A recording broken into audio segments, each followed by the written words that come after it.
देखो आम एवं ओडिशार महिला आज दिन गोटे बहुत गौरव एवं ऐतिहासिक दिन जे मिशन शक्ति विभाग रे सुभद्रा शक्तिर भूणी मान सहित सर्वांगीन विकास तामाने आमे एसवीईपी जोटा आगरे गाँव रे महिला को उद्योगी करिवारे दौथिलु आज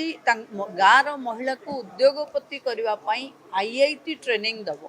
एवं सेमानकर ट्रेनिंग रो जो फॉर्मेट जो मॉडल ये निश्चिंत भाव आईआईटी कैंपस रे जेबे आम गाँव महिला माने जिबे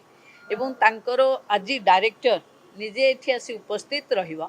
ये प्रमाणित करुच्ची जे मोदी जी को विजन रे महिला शक्तिशाली हेबे महिला उद्यमी हेबे एवं जो माने लक्ष्यपति अछंती तांको आमे करोड़पति करबा पई जो रास्ता आंकिचु से रास्ता रे सही दिशा रे आम विभाग थिबारु मो विभागीय अधिकारी एवं गाँव रे थिबा तृणमूल स्तर रे लक्ष्यपति दीदीर भौणी मानक धन्यवाद जणाउछु।